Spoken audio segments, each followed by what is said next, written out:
2021년 11월 25일 창조절 마지막 주간 목요 연합 체프를 시작하겠습니다. 찬송가 516장 옳은 길 따르라 의의 길을 1절을 부르시겠습니다.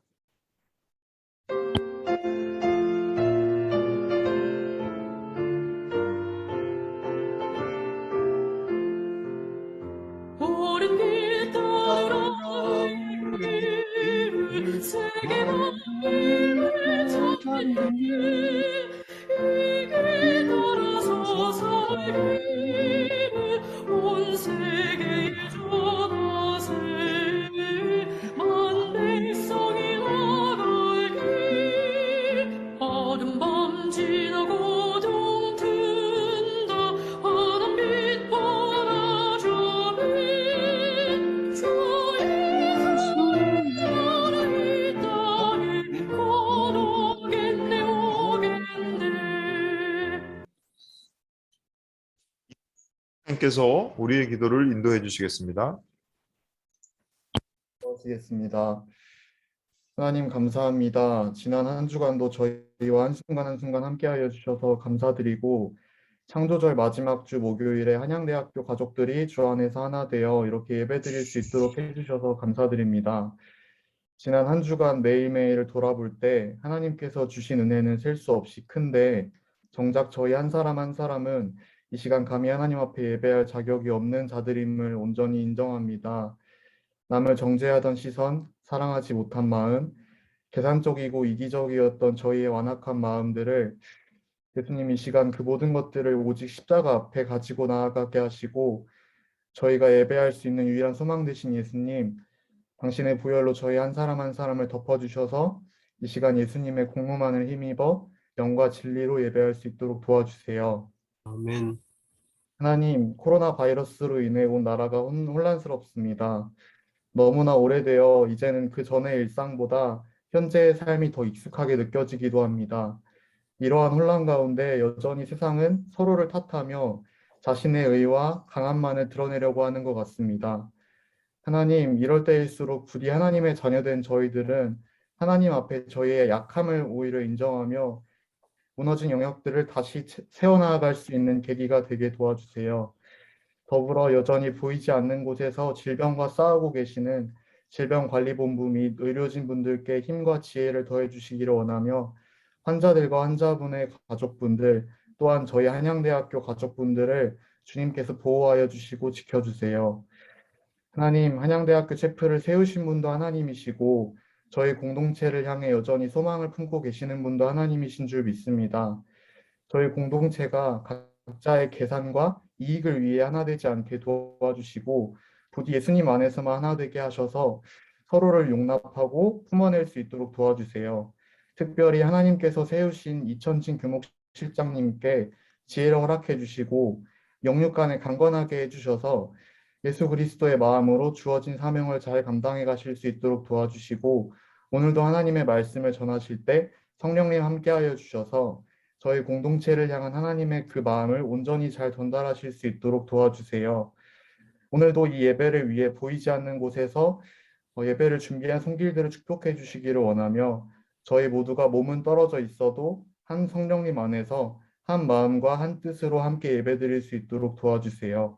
이 모든 말씀 저희 공동체의 유일한 소망 되신 예수님의 이름으로 기도드렸습니다. 아멘. 아멘. 오늘 우리에게 주신 하나님의 말씀은 신약성경 마태복음 10장 34절에서 39절까지의 말씀입니다. 너희는 내가 세상에 평화를 주려고 온 줄로 생각하지 말아라. 평화가 아니라 칼을 주려고 왔다. 나는 사람이 자기 아버지와 맞서게 하고 딸이 자기 어머니와 맞서게 하고 며느리가 자기 시어머니와 맞서게 하려고 왔다. 사람의 원수가 자기 집안 식구일 것이다. 나보다 아버지나 어머니를 더 사랑하는 사람은 내게 적합하지 않고 나보다 아들이나 딸을 더 사랑하는 사람도 내게 적합하지 않다. 또 자기 십자가를 지고 나를 따르지 않는 사람도 내게 적합하지 않다.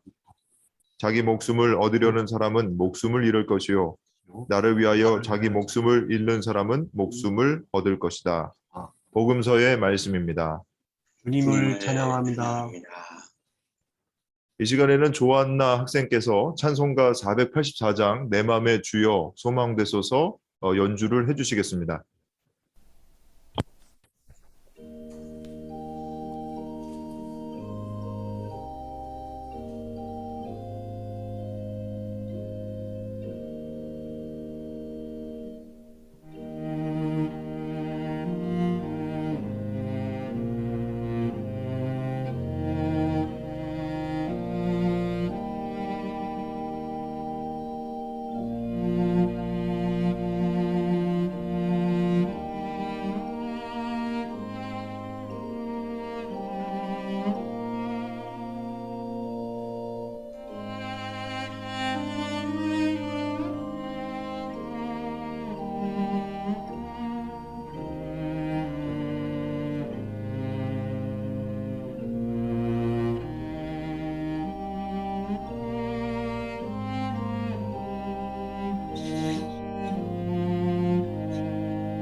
오늘의 성서일과 본문을 가지고 이천진 교목실장님께서 칼을 주려고 왔다라는 제목으로 말씀 증거해 주시겠습니다.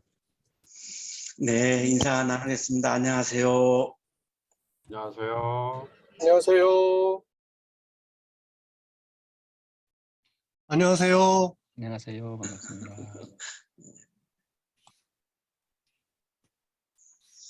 우리는 전통적으로 부부와 자녀로 이루어진 가족, 다시 말하면 혈통으로 이루어진 가족만을 정상적인 가족이라고 생각하면서 사실 살고 있습니다. 이것을 혈통주의라고 그렇게 부를 수 있을 것 같습니다.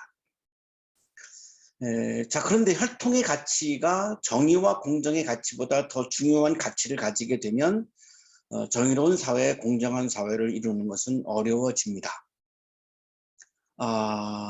유교 문화가 강한 이런 그 문화권에서는 사실 혈통 이데올로기가 정의와 공정보다 더 중요하다고 여기며 살아온 면이 있습니다. 그렇기 때문에 이 부분이 참 고쳐지는 것이 그렇게 쉽지 않죠. 젊은이들은 그런데 그 혈통의 가치가 공정과 정의보다 더 중요한 가치를 지니는 것에 대해서 굉장히 동의하기 어려워하고 또 굉장히 힘들어하고 있는 것이 또 우리들의 현실이기도 합니다. 그 이유는 혈통을 위해서는 정의와 공정을 중요하게 여기지 않는 그런 습성이 또한 우리들에게 있기 때문이죠. 네, 강남순 교수님은 미국의 텍사스 크리스천 대학교 신학대학원 교수님인데 여성 신학자입니다. 이분이 전통적인 가족 개념은 신화임이 밝혀지고 있다라고 하는 이야기를 하셨습니다. 인용하겠습니다. 다양한 통계를 보면 여성과 아이들 또한 노인들이 육체적, 성적, 언어적 폭력 등 다양한 종류의 폭력을 가장 많이 경험되는 곳이 가정이다. 전통적으로 우리는 혈통을 중시 여기면서 가정이라고 하는 것이 가장 우리들에게는 안전한 곳이고 또 우리들에게 가장 중요한 거처이고 또 나를 지켜주고 보호해 주는 곳이라고 생각을 하죠. 그런데 사실은 우리가 폭력을 가장 많이 당한 곳을 생각해 보면 가정입니다. 나의 가족이 아닌 사람들이 나에게 폭력을 가하면 그건 굉장히 법적으로 문제가 되기 때문에 우리 어릴 때부터 지금까지 삶을 돌아보면 내 몸에 물리적인 폭력을 가한 거는 사실은 식구들이 많지 식구가 아닌 사람은 그리 많지 않은 것을 또한 확인할 수 있기 때문에 이 전통적인 가족의 개념이 신화였다라고 하는 이 강 교수님의 이야기가 굉장히 공감이 가는 부분이 있습니다. 가족을 생물학적인 단위로만 이해하는 것의 한계를 보고 있는 것인데요. 가족이란 생물학적 단위로만이 아니라 사회적이고 역사적인 단위로서 이해하는 것이 필요함과 동시에 가족의 개념, 범주, 역할, 규정, 양태 등에 대한 인식을 새롭게 바꾸고 확장하는 것이 중요하다는 것이다. 이 가족에 대한 이 전통적인 개념을 뛰어넘어야 하는 이유가 우리들에게 발견되고 있는 거죠. 이 혈통을 중심으로 한 가족의 개념을 가지고만 살다가 보니까 혈통의 가치가 공정과 정의의 가치보다 더 앞설 수밖에 없었던 것이 우리들이 그동안 살아온 역사이니까요. 자, 그러면 예수님은 혈통 중심의 가족을 어떻게 생각하셨을까? 예수님도 혈통 중심의 가족을 뛰어넘는 새로운 가족의 개념을 제시하셨다라고 강 교수님이 이야기를 합니다. 마가복음 3장 35절입니다. 하나님의 뜻을 행하는 사람이 형제요, 자매요, 어머니다. 예수님이 이 어떤 집 안에서 사람들과 말씀을 나누고 있었는데 어머니 마리아를 포함한 가족들이 문 밖에 와가지고 예수님을 부르죠. 그러니까 사람들이 전합니다. 어머님이 부르십니다. 그러니까 예수님이 하시는 말씀이 누가 내 어머니인데? 이렇게 말씀하죠. 누가 내 어머니인데? 하나님의 뜻을 행하는 사람이 나의 형제요, 자매요, 어머니지 혈통만으로는 나의 어머니라고 말할 수 없어. 이렇게 말씀하시죠. 그러니까 혈연 관계를 중심으로 구성되는 생물학적 가족의 범주가 아닌 새로운 가족의 개념을 제시하고 또한 예수를 따르기 위해서는 부모와 처자와 형제와 자매와 자기 자신까지 미워해야 한다고 함으로써 사실상 흔히 생각하는 전통적 가족의 가치들을 근원적으로 상대화하고 있다. 누가복음 14장 26절은 예수님의 제자에 관한 말씀인데 만약에 부모와 형제가 예수님의 제자가 되는 것을 반대한다면 그럼 너희들은 어떻게 할 것이냐? 나의 제자가 되기 위해서는 그럴 때에 부모와 형제의 뜻을 거스를 수밖에 없는 거다. 당연히 그래야 한다. 여기에 어떤 효의 개념이 나오지 않죠? 그게 효의 개념이 아니라 예수님의 제자가 되기 위해서 그거를 만약에 부모와 형제가 반대한다면 그것은 거스를 넣어야 하는 거다라고 하는 이런 새로운 가족 개념을 제시하고 있다라고 강 교수님은 이야기를 하고 있습니다. 자, 그러면 이 두 가지 본문만 보아도 두 부모와 자녀로 구성되는 핵가족인 양태가 성서적인 근거와 기독교적인 근거가 아닌 것은 분명해지고 있습니다. 영국의 철학자인 존 스튜어트 밀은 가족에서 혈통보다 더 중요한 가치가 정의이다라고 강조를 합니다. 존 스튜어트 밀은 이미 그 오래전 가족 내에서의 정의, 특히 남편과 부인 사이의 정의가 확립되지 않으면 정치 사회적 영역에서의 정의를 이룰 수 있는 희망이란 없다고 보았다. 유계 질서가 강조가 되고 있는 전통적인 우리 가정의 분위기, 가족의 분위기에서는 사실 가족과 가족 사이의 어떤 사랑과 정의보다 권위와 위계 질서가 더 강조되는 측면이 있습니다. 자, 이러기 때문에 이런 문화 때문에 결국은 혈통의 가치가 정의와 공정의 가치보다 더 중요하게 여기는 문화를 우리가 그 안에서 살아온 측면이 있는 것이죠. 사랑의 친밀성이 혈통을 중시 여기는 가족에서는 사랑의 친밀성이 중요하죠. 사랑의 친밀성이 자동적으로 그러면 정의를 가져다 주느냐? 그렇지 않다는 거죠. 우리는 가족과 가족 사이에 정의가 있어야 된다라고 하는 측면을 사실은 그렇게 깊게 생각해 보지 않은 것 같습니다. 부모와 자녀 간에도 부부 사이에도 정의가 깨어지면은 사회 정의는 이룰 수 없다는 게 존 스튜어트 밀의 주장입니다. 굉장히 일리가 있는 주장이라고 저는 생각을 하는데요. 그래서 강 교수님은 가족에 대한 재개념화가 요청된다라고 주장을 합니다.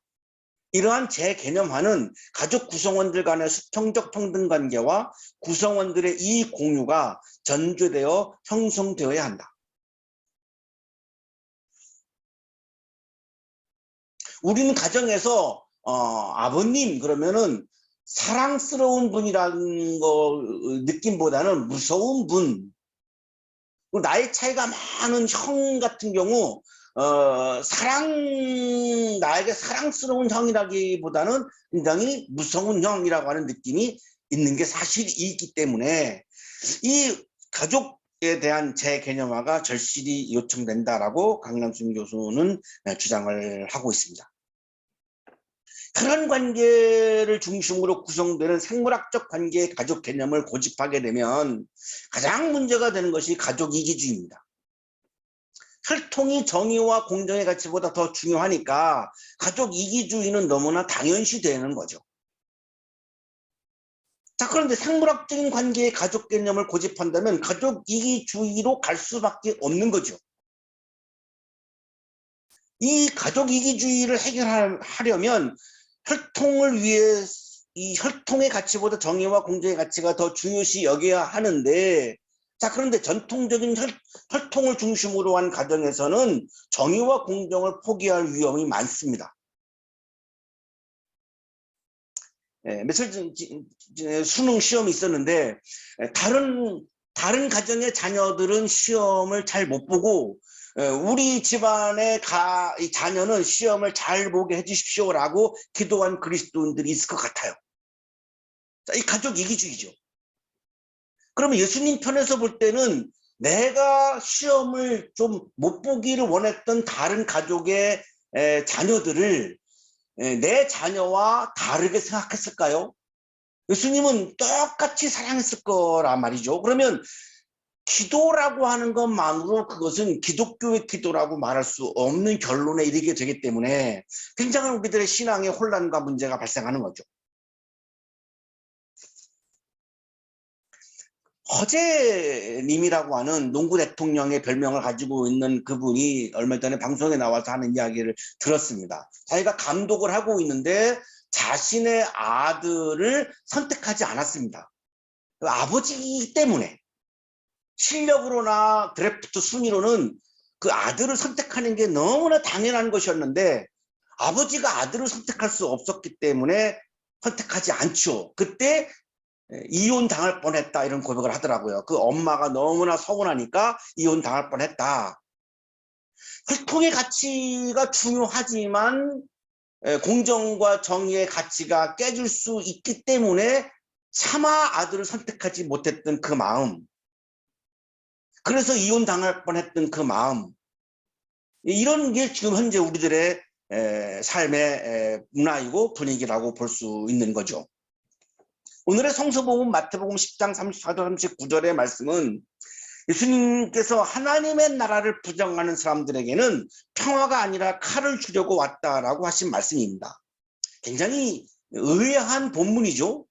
예수님 그러면 사랑과 평화가 떠오르는데 평화가 아니라 칼을 주러 왔다? 그동안 예수님이 하신 말씀하고는 결이 좀 다르기 때문에 굉장히 당황스럽고 우리가 해석하기 좀 어려운 말씀인데, 하나님의 나라를 부정한다면 가족에게도 평화가 아니라 칼을 주어야 한다라고 말씀하신 거죠. 왜냐하면 혈통의 가치보다 하나님 나라의 가치가 더 중요하기 때문입니다. 혈통의 가치보다 정의와 공정의 가치가 더 중요한 것처럼 예수님에게는 혈통의 가치보다 하나님 나라의 가치가 더 중요하기 때문에 하나님의 나라를 반대하고 하나님의 나라를 부정한다면 가족이라 할지라도 평화가 아니라 칼을 주어야만 한다. 하나님의 나라를 반대하고 부정하는 사람과 평화를 이루게 되면 결국은 하나님의 나라를 포기하게 되지 않는가? 그것은 신앙이라고 말할 수 없다. 오늘 성서 본문 읽기 시작하죠. 너희는 내가 세상에 평화를 주려고 온 줄로 생각하지 말아라. 평화가 아니라 칼을 주려고 왔다. 산상설교에서 예수님이 제자들에게 평화를 강조하셨습니다. 마태복음 5장 9절입니다. 평화를 이루는 사람은 복이 있다. 하나님이 그들을 자기의 자녀라고 부르실 것이다. 우리는 예수님 그러면 마태복음 5장 9장에 나오는 말씀이 떠오르는 분이죠. 마태복음 10장 12절에서 예수님이 제자들을 파송하면서 하신 말씀입니다. 너희가 그 집에 들어갈 때 평화를 빈다고 인사하여라. 헬라어로 에이레네, 히브리어로 이게 바로 샬롬이죠. 그래서 히브리인들은 인사말이 샬롬이죠. 그만큼 평화의 가치가 중요한 거죠. 자, 그런데 오늘 본문은 평화가 아니라 칼을 주려고 예수님은 이 땅에 오신 것이다 라고 말씀을 하니까 당황스럽죠. 자, 이 본문을 이해하기 위해서는 앞에 본문을 읽을 필요가 있는데요. 32절, 33절인데 예수님은 자신을 시인하는 사람을 시인하고 자신을 부인하는 사람을 부인한다고 말씀합니다. 자, 부인한다라고 하는 말씀은 평화를 깨는 거죠. 그러면 예수님을 시인하는 사람은 어떤 사람이죠? 예수님이 강조하시는 하나님의 나라를 받아들이는 사람이죠. 하나님의 나라를 받아들인다라고 하는 말은 나의 나라를 포기하는 겁니다. 예수님을 부인하는 사람은 예수님이 강조하시는 하나님의 나라를 부인하는 사람이죠. 나의 나라가 중요하기 때문에 하나님의 나라를 받아들일 수 없는 거죠. 예수님은 하나님의 나라를 부인하는 사람과 평화를 이룰 수 없다고 말씀한 것이 34절의 말씀입니다. 하나님의 나라를 부인하는 사람에게 내가 평화를 주려고 온 줄로 생각하지 말아라. 평화가 아니고 칼을 주려고 왔다. 왜? 하나님의 나라를 부정하는 것은 내가 인정하고 받아들일 수 없다. 예수님이 하나님의 나라를 부인하는 사람과 평화를 이루게 되면 하나님이 통치하는 그분의 나라를 포기할 수밖에 없습니다. 예수님이 하나님의 나라를 포기한다면 존재의 이유가 없다는 겁니다. 그것 때문에 왔는데, 하나님의 나라 때문에 내가 이 세상에 왔는데 그거를 포기한다면 나는 존재할 이유가 없다는 거죠. 예수님은 하나님의 나라를 이루기 위해서 하나님의 나라를 부인하는 사람과는 맞서야 한다라고 지금 말씀하고 있는 거죠. 그것이 칼을 주려고 왔다라고 하는 표현입니다. 영국의 신학 주석가인 프랜스는 평화는 싸움이 없는 상태가 아니라고 설명을 해줍니다. 그러나 메시아가 가져오는 평화란 단순히 싸움이 없는 상태를 말하는 것이 아니다. 메시아가 말씀하시는 평화의 나라를 이루는데 어떻게 싸움이 없이 그 평화의 나라를 이루겠습니까? 왜? 반대하는 사람들이 있는데 어떻게 싸움이 없이 그 나라가 저절로 이루어지겠습니까? 불가능한 거죠. 평화란 하나님과의 회복된 관계를 의미하는 것이다. 그리고 그러한 평화를 가져옴에 있어서 역설적이게도 모든 사람들이 그것을 받아들이지 않기 때문에 충돌은 필연적인 것이 된다. 하나님의 나라를 부정하는 사람을 기독교는 사랑하기 때문에 그들도 사랑해야 된다라고 해서 그거를 인정해 주게 되면 하나님의 나라는 물거품이 되는데 어떻게 그럴 수가 있는가? 그래서 칼을 가지고 맞서게 되면, 그들과 대립하게 되면 그들은 공격하죠. 왜 너는 나를 사랑하지 않냐고. 너는 기독교인이 아니라고. 하나님의 나라를 부정하는 사람이 기독교인이 아닌 거지, 하나님의 나라를 이루려고 맞서는 사람은 기독교인이라고 하는 말씀을 하는 거죠. 현실적으로 이게 존재하죠. 제가 일반 교회에서 목회할 때 보면은 교회 공동체를 깨고 자기 이권을 추구하는 사람들에 대해서 교인들이 그거를 맞서게 되면 너 나 사랑하지 않아. 예수님 사랑하라고 했는데 이렇게 주장하는 분들을 실제로 봤어요. 그때는 제가 이 말씀을 참 못 드렸어요. 이 본문을 이번 주에 묵상하면서 참 아쉬웠어요. 그때 내가 왜 이걸 깨닫지 못했을까? 예수님이 칼을 쓰는 사람은 모두 칼로 망한다라고 말씀하셨죠. 그래서 칼 쓰는 거를 반대하셨어요. 그러나 그럼에도 불구하고 하나님의 나라를 부인하는 사람과 평화를 이루게 되면 하나님의 나라는 불가능하기 때문에 예수님은 하나님의 나라를 위해서 하나님의 나라를 부인하는 사람들에게 평화가 아니라 칼을 주려고 왔다고 말씀하신 거죠. 그거를 사랑이 없는 거라고 비난하는 것은 정말로 비열한 겁니다. 아주 비열한 거죠. 굉장히 기독교를 왜곡하고 있는 거고 예수님의 말씀을 왜곡하고 있는 거죠. 하나님의 나라를 이루기 위해서는 때로는 맞서기도 해야 되고 칼을 들어야 되기도 하고 우리가 지금 생각하고 있는 그 의미의 평화는 깨야 되는 상황도 벌어지는 거죠. 그렇게 해야지만 진정한 평화의 나라인 하나님의 나라가 이루어진다는 겁니다. 프랜스는 칼은 분리를 의미한다고 설명해 줍니다. 예수님이 가져오시는 검이라는 것은 군사적 충돌이 아니라 전쟁을 해야 된다는 말이 아니라 35절 36절에 보여주고 있는 것처럼 가장 가까운 가족들의 연대마저도 끊을 수 있는 날카로운 사회적 분리를 말한다. 가족이 나에게 불이한 것을 요청해 오면 나는 끊어야 되죠. 이게 바로 칼이라고 하는 것을 의미하는 바로 의미입니다. 가족이 나에게 불의를 저지르라고 이익을 위해서 이렇게 하면 그걸 내가 거절해야 되죠. 끊어야 되죠. 그걸 받아들일 수가 없지요. 이게 바로 칼이 의미하는 것이라고 설명을 해줍니다. 나는 사람이 자기 아버지와 맞서게 하고 딸이 자기 어머니와 맞서게 하고 며느리가 자기 시어머니와 맞서게 하려고 왔다. 예수님은 불효를 조장했다라고 읽으면 참 큰일 나는 본문이죠. 자기 아버지가 하나님의 나라를 부정하면 공정한 나라와 정의로운 나라를 부정하면 자식은 아버지와 맞서게 하려고 예수님이 이 세상에 오셨다는 말씀이죠. 어머님이 하나님의 나라를 부정하고 정의롭고 공정한 나라를 부정한다면 딸은 어머니와 맞서게 하려고 예수님이 이 세상에 오셨다고 말씀하는 겁니다. 시어머니가 하나님의 나라를 부정하고 정의의 나라와 공정의 나라를 부정하면 며느리는 시어머니와 맞서게 하려고 이 세상에 오셨다라고 말씀하고 있는 거죠. 이건 불효의 차원이 전혀 될 수가 없는 거죠. 미국의 신학 주석가 도널드 해그너는 하나님의 나라에 대한 찬반이 있기 때문에 불화는 불가피하다고 설명합니다. 우리가 살고 있는 이 세상에서 하나님의 나라를 받아들이는 사람도 있고 하나님의 나라를 부정하고 나의 나라를 주장하는 사람도 있을 수밖에 없습니다. 모든 사람이 하나님의 나라를 다 받아들일 수가 없지요. 자, 그러니까 불화는 불가피하죠. 여기서 사랑의 이름으로 하나님의 나라를 반대하고 정의의 나라와 공정한 나라를 반대하는 사람과 평화를 이루게 되면 사랑의 이름으로 평화를 이루게 되면 결국은 이 세상에 하나님의 나라는 이루어질 수가 없고 정의의 나라와 공정의 나라는 이루어질 수 없는 거죠. 그러면 나는 하나님의 나라에 대한 반역자가 되는 거죠. 정의로운 나라와 공정의 나라를 부정하는 사람으로 살아갈 수밖에 없는 거죠. 해그너의 이야기입니다. 여기에서 이 말은 예수께서 오신 결과와 하나님의 나라를 선포한 결과를 설명하고 있다. 메시지에 대한 반응은 각양각색일 것이고 따라서 같은 가족들 중에서도 불화를 일으킬 것이다. 불화가 일어나는 것은 당연하다는 거죠. 사람의 원수가 자기 집안 식구일 것이다. 제 아내가 저한테 불법을 저지르라고 경제적인 이권을 위해서 저보고 불법을 저지르라고 하면 제 아내는 저의 원수가 되는 거죠. 당연한 거죠. 그럼 부부관계가 안 좋다 이런 차원이 아니죠.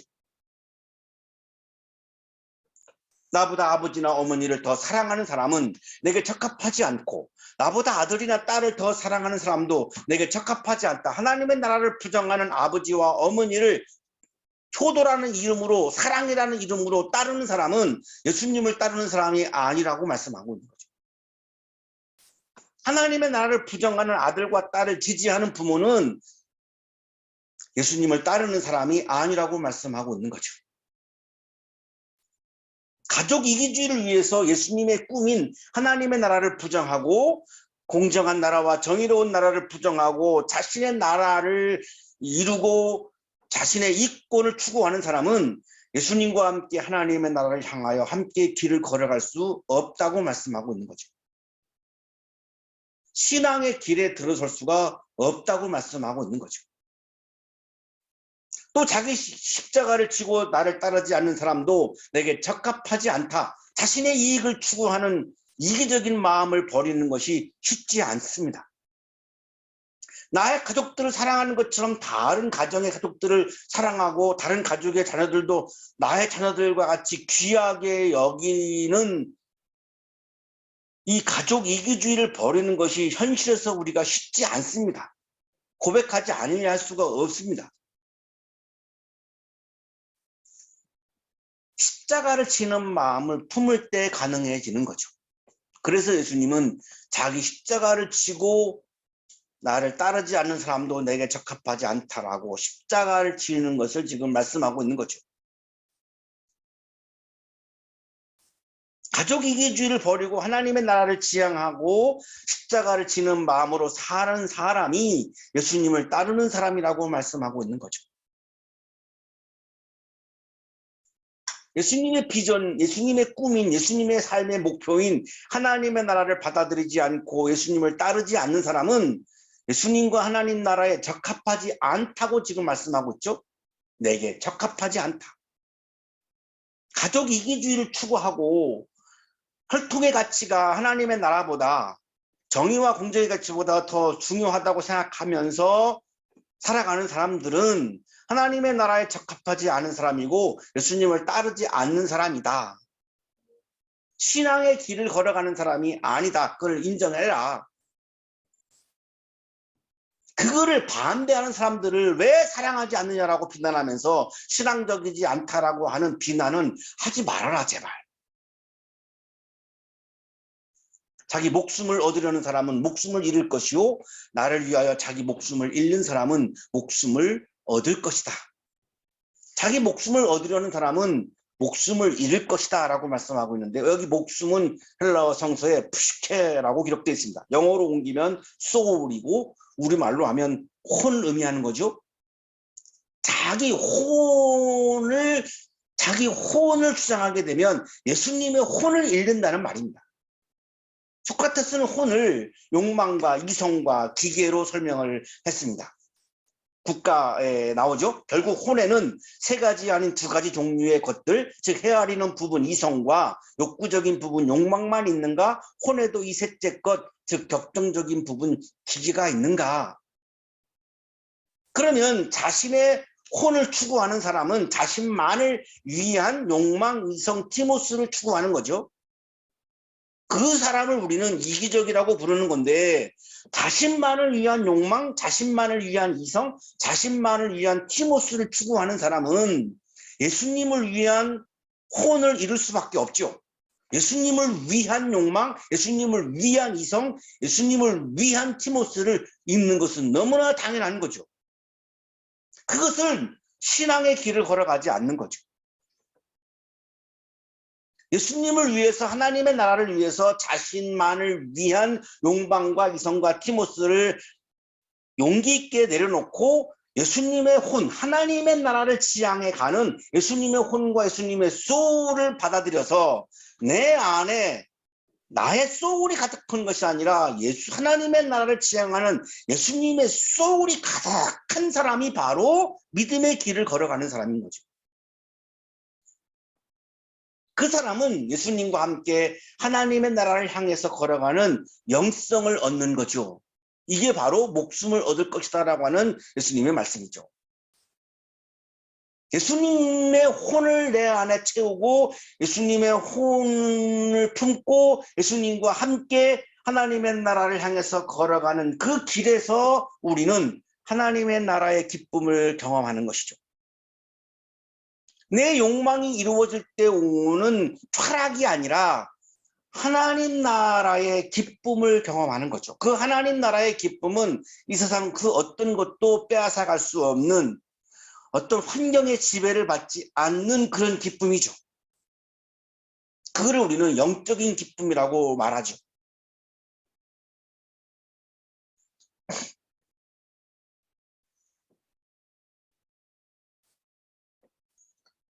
우리 청년들이 혈통의 가치가 정의와 공정의 가치보다 더 중요하게 여겨지는 사회에서 굉장히 힘들어하죠. 신앙적으로 얘기하면 하나님 나라의 가치가 혈통의 가치보다 더 가치가 없는 상황일 때에 굉장히 힘들어하는 거죠. 우리 청년들에게 기쁨을 주는 것은, 타락이 아닌 기쁨을 주는 것은 예수님의 혼을 내 마음에 채우고 예수님과 함께 하나님의 나라를 향해서 걸어갈 때에 우리 지쳐있는 우리 청년들에게 하나님께서 하나님 나라의 기쁨을 주십니다. 그 기쁨을 여러분이 경험을 하셔야 여러분이 경험하고 있는 이 어렵고 힘든 시간들을 이겨낼 수 있는 거죠. 그래서 이번 학기 시작하면서 나의 꿈은 뭔가, 내 비전은 뭔가, 그러면 30대 초반의 청년이 예수님의 꿈과 비전은 무엇이었는가, 이 질문으로 이번 학기를 시작했던 이유가 바로 거기에 있습니다. 예수님은 그 꿈과 비전을 목숨과도 바꾸셨습니다. 그게 너무나 중요하고 가치가 있기 때문에. 방학 동안에 내가 무엇과도 바꿀 수 없는 내가 중요하게 여기는 가치는 무엇이? 내가 목숨까지도 내가 바꿀 수 있는 나의 중요한 가치는 뭐지? 꿈은 뭐지? 비전은 뭐지? 깊게 한번 생각하는 그런 방학이 되시고, 거기다 하나 더, 하나님 나라의 가치를 내 욕망의 가치보다 더 중요하게 여기는 그런 믿음을 소유하셔서 예수님과 함께 걸어가면서 하나님 나라의 기쁨을 경험하는 그런 방학이 되셔서 다음 학기에는 이번 학기에 해결하지 못한 그런 아픔들을 충분히 이겨낼 수 있는 그런 희망의 또한 새로운 새 학기가 되시기를 주님의 이름으로 축복합니다. 아멘.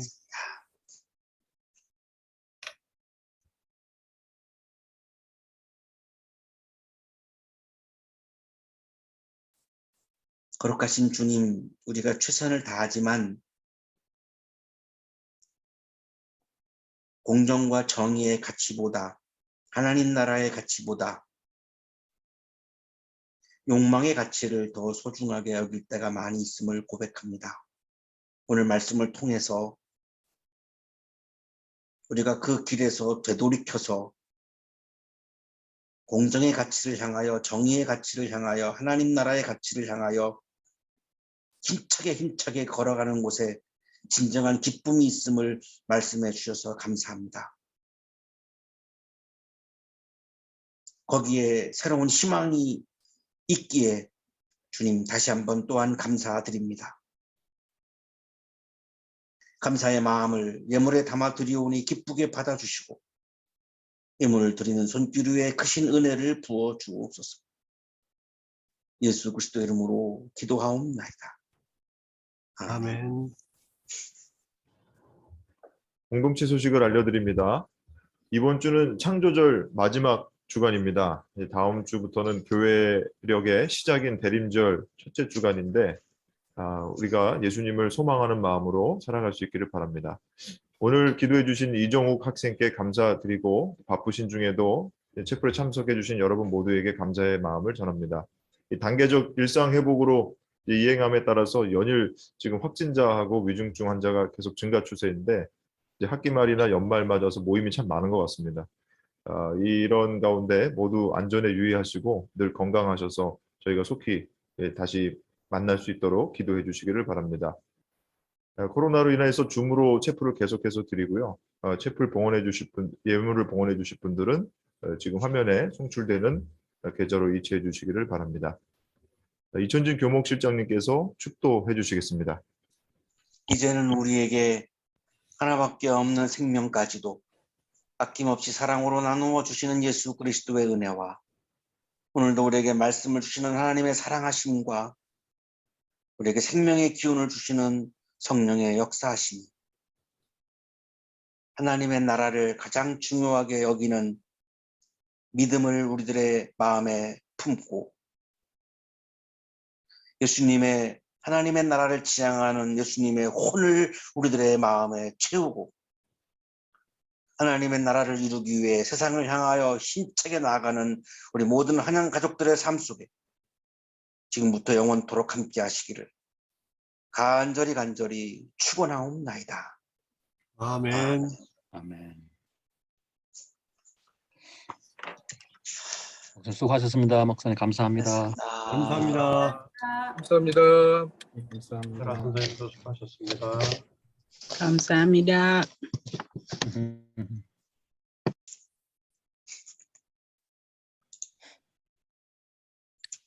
우리 다우다 인사하실까요? 오늘 못 보던 이 헤드폰 있네요. 네, 오늘 반갑습니다. 안녕하세요. 오늘 마지막 목표 잡으니까 그냥 한 학기 동안 말씀드리면서 은혜 받고 축복도 받고 진짜 너무 감사합니다, 목사님. 그리고 교수님들과 우리 학생들 항상 함께 있고 너무 감사합니다. 아마 다음 학기는 오프라인 잡을 쓰면 기도하려고 합니다. 네, 감사합니다. 네. 티셔츠가 멋있네요. 다우다니. 감사합니다. 네. 잘 어울려요. 네, 감사합니다, 목사님. 우리 캐롤라인 인사하실까요?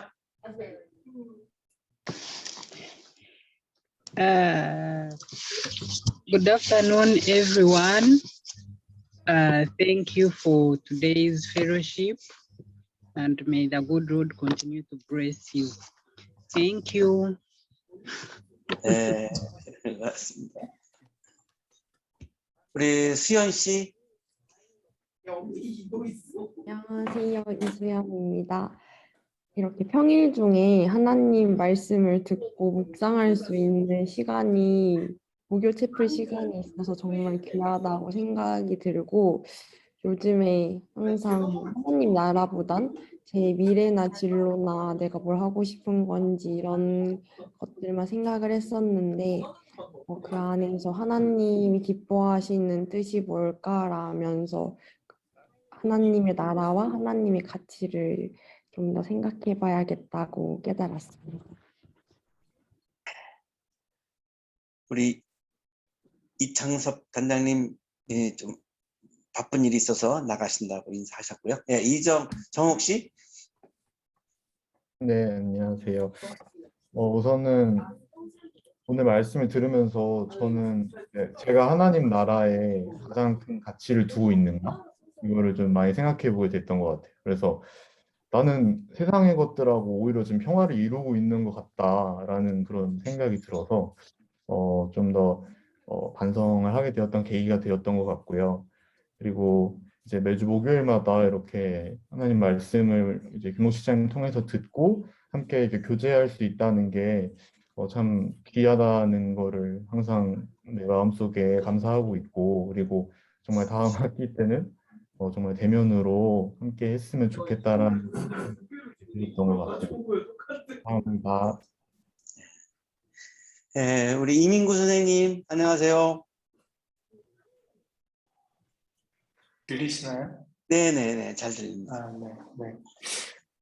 저는 오늘 말씀을 드리면서 우리가 무엇을 위해서 목숨을 걸어야 되는지에 대해서 좀 더 생각을 한번 해봤던 것 같습니다. 그래서 하나님 원하시는 게 뭘까라는 것도 한번 더 생각을 해보고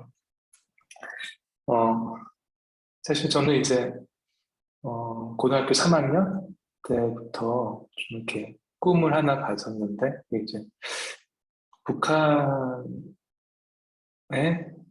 선교하는 거에 대해서 좀 꿈을 꿨었습니다. 근데 이제 그 꿈을 꿨지만 사실 이렇게 순탄한 삶을 살 것 같진 않아요. 뭐 하나님께서 계속해서 지금 이제 20년, 25년이 지났는데 25년 동안 그냥 순종하라는 거를 좀 많이 가르쳐 주신 것 같습니다. 순종에 대해서 많이 말씀하시고, 제가 아내랑 결혼한 것도 사실 아내한테는 북한을 갈 수 있냐,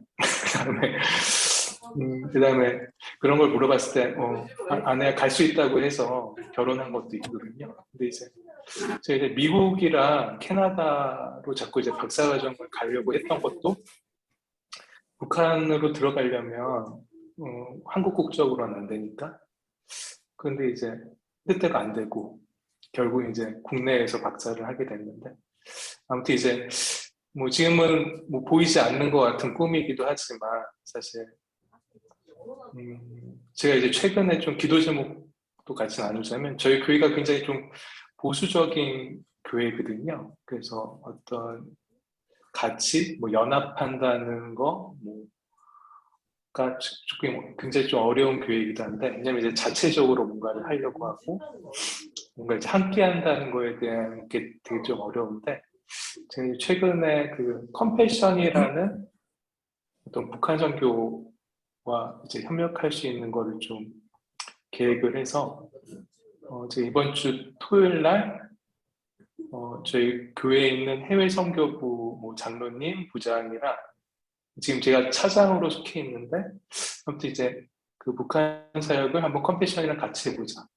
교회가 선교단체랑 협력을 해서 이제 그걸 좀 추진하고 있는데, 뭐 그게 뭐 하나님께서 원하시는 거라면 잘 길이 열릴 것도 같고 안 될 것도 같은데, 뭐 하여튼 이제 기도로 좀 준비를 하고 있고, 근데 이제 그거를 준비하는 과정 중에 보니까 교회 안에 좀 또 북한 사역에 대한 꿈을 갖고 있는 사람이 있더라고요.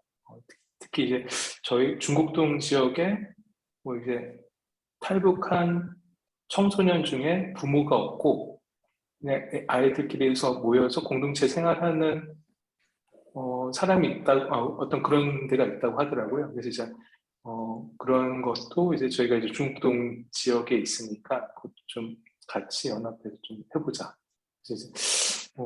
그래서 하나님께서 제가 뭐 북한에 들어가지는 못하더라도 제가 이 교회에서 할 수 있는 것들을 또 하게끔 또 인도하시는 것도 있지 않을까라는 생각을 좀 하면서, 제가 그냥 꿈이 그냥 제 꿈이 아니라 하나님 꿈이시면 그 꿈을 하나님께서 이루실 거라고 생각을 좀 할 수 있었던 시간이었던 것 같습니다. 기도 부탁드립니다. 박정우 목사님, 네, 오늘 어디 계신가요? 안녕하십니까. 한양대학교 주차장입니다. 야, 겸허하게 어디 있는지는 모르겠다게 하시네. 한양대학교 주차장에 배경화면을 소재로 깔고 지금 서 있습니다. 오늘 오면서 목사님 이제 또 하나님 나라에 대한 또 새로운 해석, 사실 그 말씀을 해석하는 게 제일 좀 난감하다라는 생각을 저도 했었거든요. 그 예수님의 평화와 사랑을 얘기하시는데 왜 갑자기 가족들 안에 칼을 주려 오셨다고 그 말씀을 갑자기 하실까? 이게 일맥상통하지 않는 부분이 없지 않아 있다라고 생각했던 부분들이 있는데, 오늘 그 자기 확장을 통한 그 가족 이기주의와, 사실 그 가족 이기주의라는 것이 혈연이지만 사실 그것이 공동체 이기주의도 될 수 있고 국가 이기주의도 될 수 있는 거잖아요. 그래서 그 자기 확장이 근거된 그 나라에 대한 어떤 도전을 또 예수님께서 말씀하신 거로 너무 또 뜻깊은 또 깨달음을 주셔서 감사드립니다. 네. 황준만 교수님. 예, 또 이번 한 주간에 또 은혜 받는 이제 말씀을 들어서 또 힘이 되고요. 또 다들 이제 각자의 또 주어진 일에 저는 아직도 좀 많이 너무 하게 어떻게 또 하나님 안에서 또 준비해 나가야 될지 이런 생각하는데, 목사님 말씀 안에서 한번 한 주간 또 준비해 나가도록 하겠습니다. 감사합니다. 네. 김현숙 교수님, 안녕하세요. 예, 안녕하세요. 예, 오늘도 말씀 너무 잘, 감사히 말씀 잘 드렸고요. 감사드리고요. 항상 챌린지 되는 그런 말씀을 주셔서 또 챌린지를 받고 오늘도. 그래서, 그리고 또 한 가지는 이제 무엇보다 목요 체프를 통해서 이번 한 학기 동안 목사님 좋은 말씀 주시고 또 새로운 깨달음 주셔서 너무 귀중한 시간이었고요. 그리고 또 여러분들께서 또 주시는 그러한 그 말씀을 통해서도 또 기쁨의 시간을 가질 수 있는 그런 시간이라서 너무 감사하고요. 어쨌든 이런 시간을 통해서 제가 깨어지고 다시 또 열심히 또 새롭게 태어나는 그런 기도로서 그런 시간을 갖도록 하겠습니다. 너무 감사드립니다. 김정수 교수님. 예, 안녕하세요. 예, 오늘 말씀 잘 들었습니다. 그래서 아까 그 말씀하신 하나님의 나라와 그 가족 간의 사랑 또는 가족 이기주의 그렇게 상충될 때 말씀을 하셨는데 저는 하나님의 나라까지 그 수준이 아니고 그 가족 이기주의가 공공질서나 공중도덕하고 상충되는 경우는 한번 제가 최근에 겪은 적이 있어서 그거 간단하게 말씀드리면 제가 한 20년 전에 그 코딩을 하느라고 시력이 굉장히 갑자기 나빠져서 운전을 안 한 지가 꽤 됩니다. 그래서 전철을 타고 출퇴근을 하는데요. 한 번은 그래서 전철을 타고 가는데 약간 혼잡한 정도? 그래서 제가 서 있었어요. 근데 제 앞에 앉은 사람이 일어나더라고요. 그래서 아이고 이제 앉아야지 하고 이렇게 앉으려고 그러는데 뒤에서 막 요란한 소리가 나더니 저를 옆으로 확 누가 밀쳐요. 밀쳐서 쓰러질 뻔하고 이렇게 봤더니 어떤 40대 아주머니가 그 여고생 딸을 데리고 타셨나 봐요. 그러더니 자기 딸의 팔을 확 끌면서 너 여기 앉아. 그러시는 거예요. 근데 저는 거의 발등까지 밟혀서 아파 죽겠는데 그러면서 저는 아무 소리도 못하고 이렇게 두 모녀를 관찰하니 그 아주머니는 표정이 거룩한 모성애를 실천했다는 그 뿌듯한 표정. 딸이 좀 감기 몸살일 수 있겠죠. 근데 딸은 굉장히 창피해갖고 앉기는 앉았는데 고개를 못 들고 가더라고요. 그래서 그런 걸 보면서 가족 간의 사랑도 참 좋지만 저런 식으로 가족 이기주의 이렇게 실천하면 결국은 그 딸이 내려서 엄마 때문에 나 오늘 무지무지 창피했어. 그러고 한바탕 할 거에 분명하고 그래서 저렇게 수단 방법을 가리지 않고 가족을 위한다는 명분으로 하는 거는 결국은 가족에 대한 사랑은 아니겠다. 그런 생각이 들었습니다. 그래서 그건 뭐 더 귀한 가치인 하나님의 나라하고야 뭐 이제 그건 너무나 당연한 거고요. 그래서 문득 그 생각이 들어서 이제 말씀드렸습니다. 감사합니다. 오늘 본문에 아주 딱 적합한 예화를 지금 말씀해 주셨습니다. 설교자가 하면 너무너무 좋은 예화를. 선생님 잠깐 한 가지 말씀드려도 될까요? 제가 오늘 그 박유승 교수님 너무 좋은 일 있으셔서 제가 말씀을 드렸으면 해서요. 그 박유승 그 할리먼이라 그래서 그러니까 세계 최고의 그 권위자들만 회원이 되는 그런 정회원만 된 그런 정회원은 되는 그런 게 있어요. 근데 이제 박유승 교수님이 거기에 정회원이 되셔가지고요. 너무 축하드려야 될 것 같아요. 그래서 그러니까 거기는 정회요.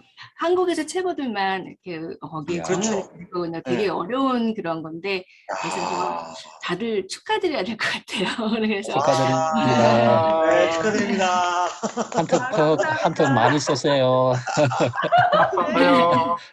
야, 그러니까 그 할리몬 뭐 우리가 너무나 잘 알고 있는 유명한 그런 그 학문적인 단체인데 그 대표분이 박용순 교수님의 오빠여서 정회원이 되신 게 아니고 오빠여서 정회원이 되신 게 아니고 그동안 굉장히 성실하게 연구하시고 또 활동하신 게 인정이 되셔서 이렇게 되신 절대 거잖아요. 그럴 수가 없어요. 거기는 그 심사 수준이 그런 수준이 아니에요. 오늘 그런 비리가 이야- 있을 리가 없습니다. 어떤 것인지 그 말씀 주제가 단체 이제 이름이 그런 무엇인지 거여서, 궁금한 아까 잘 못 예, 들었습니다. 예를 들었는데 아유 예 우리 교수님 저 좀 설명도 하시고 인사도 예. 하시죠. 예. 박영선 교수님. 네. 네, 안녕하세요. 과학기술 한림원이라고요. 나라에서 만든 단체고 회원이 500명으로 정해져 있습니다. 그리고 분야가 5가지 분야로 나눠지고요. 그래서 그 500명 그 회원 수가 이제 평생 회원이고요. 이제 정회원이 이제 그 그러니까 70이 되면은 명예회원으로 바뀌거든요. 그러면 이제 그 숫자만큼 채워지는 거예요. 근데 올해 이제 27분이 되셨고요. 저는 이제 농수산부에서 됐습니다. 네, 그리고 전체 27명 중에 여자 교수가 2밖에 없는데 이제 제가 그 중에 한 명. 축하드립니다. 네, 됐습니다. 그동안 사실은 이제 이게 심사 기간 6개월 정도거든요. 제가 이제 서류를 제출한 게 6월 초였고요. 지난 6개월간 1단계, 2단계, 3단계 심사를 거쳐가지고 6개월간 심사가 진행되는 과정에서 그러니까 아예 처음부터 떨어지면 이제 마음이 그냥 이렇게 편할 텐데 계속 이게 올라가니까 점점 더 불안해지고 이렇게까지 갔다 떨어지면 무슨 망신이지 막 이런 생각도 좀 들고 그래서 사실은 지난 6개월간 기도를 정말 평생에 할 기도 중에서 가장 많이 했던 기간이었던 것 같아요. 그래서 그런 기간 동안에 이제 하나님의 그런 기도를 통해서 제가 많이 이제 낮아지게 이렇게 만드시더라고요. 그래서 앞으로 어떻게 이제 살아야 될까 그런 생각도 많이 하고 어떻게 이런 한림원이라는 거를 이제 하나님이 주신 거라고 생각을 하거든요. 그동안 이제 제가 열심히 그래도 살았고 일적으로 어떤 열심히 했고 그리고 하나님이 그 왠지는 모르겠지만 제가 이제 많은 은혜를 받았고 그 하나님의 어떤 축복의 선물 같은 거를 주신 거다라는 생각이 들어서 혼자 잘 먹고 잘 살라고 주신 건 분명히 아닐 거고 이것을 가지고 좀 더 하나님 일을 하라라는 뜻인 것 같아서 앞으로 좀 더 이제 하나님 일을 하는데 사용하도록 그렇게 하겠습니다. 네, 감사합니다. 축하드립니다. 김현숙 교수님 알려주셔서 너무 감사하고요. 감사합니다. 너무 축하드리고 있어요. 다 같이 말씀 안 공유했으면 해주셨으면 좋을 우리가 알기가 어려웠는데 너무 기쁩니다. 아유 너무. 우리 방수배 교수님 하실까요? 네, 여러분들 반갑습니다. 오늘 목사님 말씀 또 많이 생각해 보게 해주시는 말씀이었고요. 결국 예수님께서 그 칼을 주러 오셨다. 또 저는 이제 그 말씀 들으면서 생각을 하게 된 그 부분이 뭐냐면은 하나님의 나라가 뭐냐? 또 정의란 무엇이냐? 항상 하나님의 나라를 전제할 때는 이제 그다음에 그걸 받아들일 것이냐 말 것이냐 이제 하는 문제로 넘어갈 것 같지만 그 전에 하나님의 나라가 무엇이냐 그리고 정의가 무엇이냐 항상 악마는 디테일에 있기 때문에 그 추상적인 것만 가지고서는 우리들이 잘 이거를 다 이제 대부분 다 받아들이죠. 그러나 이제 그것이 구체화돼서 현실에서 적용할 때에 이러한 경우에 있어서 정의가 뭐냐, 이러한 경우에 있어서 하나님의 나라가 뭐냐, 결국엔 그 해석을 각자가 또 하게 되고 그런 해석의 다툼으로 인해서 다툼은 언제든지 있게 마련이겠구나 그런 생각을 좀 했습니다. 그래서 아마 이 다툼이나 분쟁은 진짜 하나님 나라 가기 전까지는 우리가 그냥 안고 가야 할 것이지만은 예수님께서 가르쳐 주신 부분은 하나님의 나라를 위해서 자기가 목숨을 걸고 목숨을 바쳤고 또 우리들한테도 그렇게 시키시는 것 같아요. 근데 저는 중학교 2학년 4월 달에 예수님을 받아들이면서 교회를 나가기 시작하고 나서 제일 먼저 이 아버지 어머니하고 싸우게 되더라고요. 그러니까 교회 나가지 말라라고 핍박하시고 특히 어머니가 그다음에 아버지는 너 왜 시골에 제사하러 가가지고 저 뒷짐 딱 지고서 서 있어. 제사 저기 절 안 해. 해가지고 이제 거기서부터 이제 가족적인 불화가 이제 시작된 기억이 있는데, 그때 제가 이 말씀을 많이 좀 생각을 했던 것 같아요. 어렸었을 때지만. 근데 지금 많이 이제 몇십 년이 지나서 한 40년 정도가 지나서 40~50년이 지나서 지금 이렇게 생각을 해보면 동생이 내비게이터 한다라고 가족 모임에 안 오고 그쪽만 맨날 가고 하는 거 굉장히 밉더라고. 네.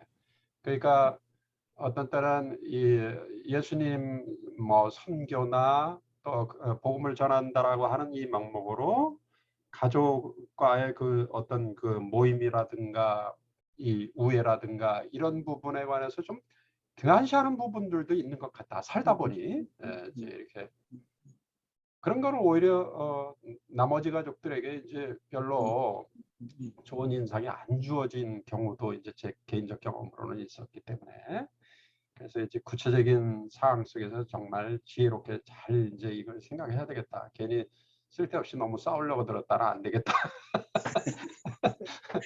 그런 생각이 들었는데요. 어쨌든 자기 개인적인 이익을 위해서가 아니라 공동체의 이익과 또 정의를 구하기 위해서 이렇게 노력해야 된다. 그 말씀에 예수님의 가르침과 또 우리 목사님의 가르침이 있으신 것 같습니다. 감사하고, 또 우리 박영수 교수님, 손 교수님 저기 진심으로 축하드리고 얼굴 뵌 지 오래됐는데 칠치에서 뵐 수 있으면 좋겠어요. 학생 여러분들도 반갑고 감사합니다. 네. 그 오늘 말씀에 아주 지금 그 예화도 정확한 예화거든요. 그러니까 신앙 때문에 이제 그 가족과의 불화가 생기는 거, 그 부분 사실 굉장히 고민스러운 부분이고 우리가 살아오면서 그런 거였는데 너무 마음 아파하지 말라는 말씀인 것 같아요. 주님이 그냥 그건 너무나 당연한 거니까 그냥 그렇게 지금 어릴 때 중학교 때 또 그 신뢰를 말씀해 주셔가지고 고맙습니다. 이창원 교수님. 네. 예. 그 성경과 이 설교를 들을 때마다 항상 그 한 게 그 역설이라 그럴까요? 어떤 때는 이렇게 하라. 또 그 가운데서도 어떤 데는 또 정반대가 나와서 오늘도 어떻게 보면 앞단에 부부간에 어떤 정의가 세워지지 않고서 어떻게 그 사회라는 어떤 관계를 세울 수 있느냐라고 해서 굉장히 또 그 관계 중심적으로 이야기하면서도 또 한편으로는 나중에 또 예수님의 나라 또 하나님의 나라를 실천하기 위해서 어떤 혈육이나 어떤 관계에서 과감하게 그걸 이렇게 반대하는 입장을 채우는 게 또 다른 어떤 정의라고 이야기해서 늘 그런 갈등, 때로는 성경이 항상 갈등을 조정하는 예, 그런 것인데 제 자신을 되돌아보면 저는 어떻게 보면 어릴 때부터 그냥 교회 다니는 것을 부모님들이 전혀 반대하지 않았고 부모님도 교회 또 특히 이제 어머님이 또 교회를 다녔어서 이렇게 그거에서는 굉장히 또 이렇게 뭐 축복받았던가요? 그런 거여서 그렇지만 또 살아가면서 이게 아까 평화라고 하는 것이 어떤 다툼이 없는 것이 평화가 아니다라고 하는 그 말에 전 찔림을 사실 받았는데요. 늘 그냥 우리 크리스찬들은 양보해야 되고 또 크리스찬이기 때문에 또 이렇게 한 번 더 이렇게 자기 자신을 또 이렇게 내려놓아야 되는 그것만이 정말 평화일까? 정말 하나님의 가치를 위해서 내가 이렇게 나아가서 담대하게 이렇게 목소리를 내쳐야 될 때 우리는 목소리를 이렇게 내지 못한 부분들이 너무 많은 것 같기도 해서 네, 앞으로 목소리를 더 내야 되겠다 그런 그런 생각을 또 한번 해보면서 한번 도전을 해봅니다. 감사합니다. 네. 정세진 교수님 오늘 학술회 사회 하셔서 일찍 나가셨다고 채팅 주셨고요. 우리 오 목사님 인사하시고 마무리하겠습니다. 늘 매번 이렇게 뒤에 하다 보니까 자꾸 이제 제가 생각했던 내용에서 확장되고 자꾸 살이 붙는 게 생겨갖고 늘 고민이 되는데요. 오늘 여기 김종수 교수님이나 이제 방 교수님 에피소드를 들으면서 저도 불현듯 생각나는 그런 장면들이 있었는데, 예전에 가을 소풍을 교인분들하고 떠난 적이 있는데 그 고속버스에서 우리 권사님 한 분이 목사님 이리 와서 앉아 이렇게 얘기한 그런 적이 있어요. 근데 저보다 연세 드신 분들이 훨씬 많은 자리였는데 차라리 목사님이라고 좀 부르지 마시지 목사님이라고 부르셔서 민망했던 기억이 나고, 또 방 교수님 말씀 들으면서 이제 제가 예전에 참 좋아했던 자매, 학생 시절에 좋아했던 자매가 교회에 오는 거를 부모님 반대하셔갖고 그 교복 치마 밑으로 매일 그 회초리 자국이 나 있던 장면이 생각이 났습니다. 그때는 제가 그 장면 보면서 참 이해도 좀 잘 안 되고 한편으로 신기하기도 하고 그랬었는데, 이제 오늘 본문이 그 가족이나 가정의 개념이 이제 해체되거나 뭐 재구성되는 이 시대에 예수님께서 그 가정이나 가족을 부정하시는 뭐 근거로 말씀하신 게 아니라 결국에는 그 이기주의라고 하는 그 혈연이나 지연이나 뭐 학연과 같은 그 이기주의를 넘어서서 나아갈 때만 이 땅의 평화를 이룰 수 있다는 그런 말씀으로 와닿았고요. 그 로마서 14장 17절의 말씀처럼 우리가 이제 먹는 것과 마시는 것의 삶이 아니라 성령님께서 주시는 의와 평강과 희락이라고 하는 그런 하나님 나라와 의를 구할 때 이 땅의 진정한 평화, 혈연과 지연, 학연 넘어서서 이루어지지 않을까, 그런 소망을 좀 갖게 되는 그런 시간이었습니다. 감사합니다. 박용순 교수님 축하드립니다. 네. 감사합니다. 네, 수고 많이 하셨습니다. 한 주간 동안 건강하게 잘 지내시고 다음 주 목요일 날 이제 한 2번밖에 안 남았어요. 건강 예배가 언제 마지막이 언제죠? 2주 남았어요. 2주. 2주. 네, 예. 12월 첫째 주하고 둘째 주하고 둘째 이제 주. 2주 예. 남았습니다. 예. 그러면 다음 주가 종강 예배가 아닌 거죠? 네, 다 다음 주요. 다 다음 주. 예, 예, 예. 목사님 그 종강 예배 무렵에 지난 학기처럼 우리 교수들이 모여가지고 특별 찬양을 한번 드리도록 해도 될까요? 그렇죠. 예. 좋습니다. 예. 시간 되시는 교수님들 같이 연습 한번 해서 다음 주 정도에 한번 맞추고 해가지고 그 다음 주에 이렇게 하실 수 있도록 이렇게 하도록 하겠습니다. 예. 그러면 채플에 오셔서 이렇게 좀 준비도 하고 이제 찍으셔야 되잖아요, 그죠? 예. 다음 주 정도에 그렇게 할까요? 예, 다음 주 정도 좋습니다. 예.